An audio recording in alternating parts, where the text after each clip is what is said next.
Good afternoon. In this video, I want to deal with the issue of Romans 10:13 through Romans 10:16 and actually 17. So logically, that's why these guys won't read Romans 10:14. Logically, Romans 10:13 comes after Romans 10:14 and 10:15. So when you read that, for whosoever shall call upon the name of the Lord shall be saved. How then shall they call on him and who they have not believed?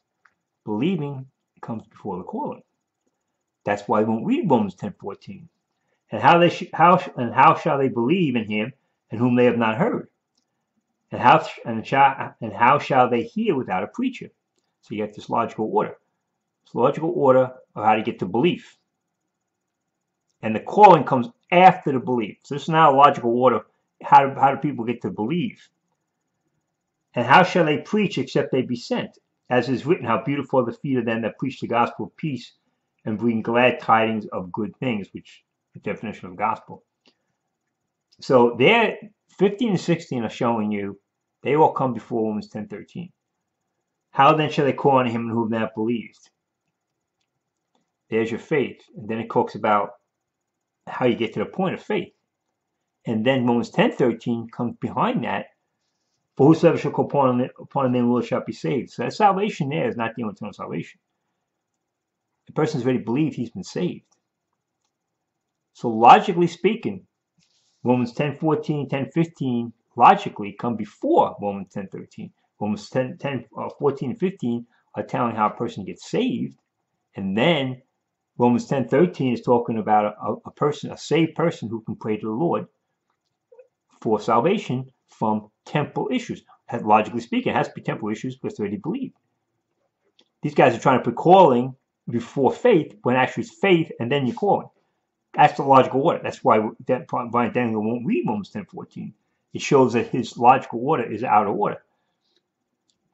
He's not reading it correctly. The calling doesn't come before the faith. The faith comes before the calling. And then you go on to Romans 16.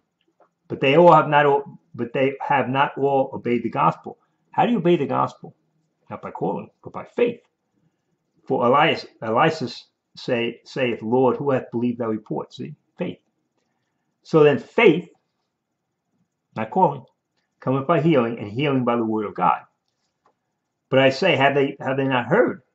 Yes, verily, their sound went into all the earth, and their words unto the ends of the world. But I say, did not Israel know? So basically it's saying Israel no excuse. First Moses saith, I will provoke you to jealousy by them that are no people, and by a foolish nation where I will anger you as Gentiles. But Elias is very bold and saith, I was found of them that sought me not, again, Gentiles. I was made manifest unto them that asked not after me. They're the people, God is making manifest to people who aren't calling for him. He's going to the Gentiles, and the Gentiles aren't even calling for him. So this idea, it's called upon the name of the Lord. He's saying these are people, the Gentiles weren't even calling for God. When Paul showed up preaching the gospel, they responded to it and said, wow, we'll take that.